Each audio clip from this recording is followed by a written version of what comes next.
Indonesia. Nggak bisa. Krisis 98, 99 membuktikan bahwa krisis ekonomi global yang menghantam bangsa Indonesia tidak bisa memporak-porandakan sendi ekonomi. Siapa yang bertahan pada krisis itu? Kaum pedesaan, kaum orang di pinggiran hutan, dia mampu survive dengan kekuatan ekonomi lokalnya. Itu prinsip.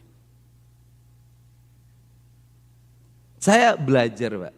Saya kemarin ke Aceh, saya ke Sumbar, kemudian ke Sumut. Saya pelajari. Kenapa ketika dihantam air, dihantam lumpur, kok mudah sekali? Karena tidak ada pohon lagi, yang ada perkebunan sawit. Sawit itu nggak bisa lagi tahan terhadap gelombang, terhadap lumpur, terhadap getaran. Dia bukan pohon untuk melindungi, tapi dia pohon manja untuk dilindungi. Dia ngambil air, dia harus dipupuk, beda dengan hutan. Dia tidak perlu air, menghasilkan air. Dia tidak perlu pupuk, dia menghasilkan pupuk. Dari situ masyarakatnya tidak punya ketahanan lagi. Kenapa? Lingkungannya tidak ada lagi sumber pangan. Kenapa? Sungainya sudah tercemar. Kebutuhan pokok lingkungannya padi pun udah hampir nggak ada. Semua menjadi homogen. Yang homogen itu berbahaya bagi Indonesia, bagi kebinekaan. Nah, ketika kita bicara hari ini adalah bicara fiskal. Apa sih problemnya adalah, saya hari ini Pak Ketua MPR tidak menganggap bahwa dana bagi hasil itu kami dipotong, tidak. Kami menganggap dana bagi hasil pajak itu adalah ditunda pembayarannya. Kenapa ditunda? Karena itu hak yang diatur oleh undang-undang. Karena itu hak yang atur di undang-undang, saya seneng. Apa senengnya saya? Kami efisien nih sekarang. Pegawai kami setengahnya kami bekerja di rumah. Apakah bekerja di rumah kemudian menjadi tidak efektif? Tidak. Produktivitasnya tinggi. Kami seneng dananya, walaupun dana bagi hasilnya ditunda dan dana bagi hasilnya belum dibayarkan juga 3 tahun yang lalu, kami bisa bangun jalan yang lebar-lebar. Lihat Jawa Barat. Kami bisa pasang PJU di seluruh jalan.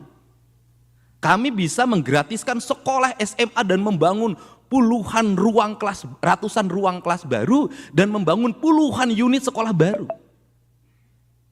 Kami seneng. Kenapa? Karena saya bisa efektif kemana-mana, nggak usah pakai mobil dinas, nggak usah pakai duit APBD untuk perjalanan dinas. Karena dari 1,5 miliar dipotong tinggal 100 juta. Setahun itu perjalanan dinas gubernur Jawa Barat tuh per tahun 100 juta. Mungkin jauh dibandingkan dengan Dirjen Penerimaan Keuangan. Dan kami setiap hari berhadapan dengan apa? Dengan masalah, Pak. Masalah apa? Rumah roboh harus dieksekusi, dibangun hari ini. Jembatan roboh harus kami eksekusi hari ini.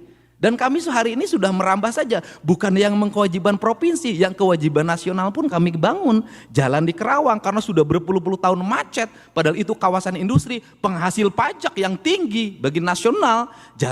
Kemudian jalannya tidak dibangun-bangun, jembatannya tidak dibangun. Kami hari ini bagi dua, jembatan 250 miliar dibangun oleh provinsi, jalannya 40 miliar dibangun kabupaten, gerbang tol Karawang Barat dan Karawang Timur kami bangun. Dan kami hari ini membantu pemerintah untuk mengembalikan aset. Aset PJT 2 dalam bentuk sungai yang disewa-sewakan oleh warga yang itu ratusan miliar. Kami berhadapan dengan siapapun untuk dikembalikan kepada negara, sungainya dipungsikan. Aset BBWS yang hari ini menjadi bantaran sungai, menjadi banjir, kami bongkar, kami kasih santunan warganya, kami pindahkan. Kami lakukan itu. PTPN, hubungan antara ATR BPN dengan PTPN, izin lokasinya nggak keluar-keluar, HGU-nya puluhan tahun nggak keluar, kami bereskan. Kenapa? Kami tidak memandang pusat dan daerah, kami memandang ini adalah negara kesatuan Republik Indonesia.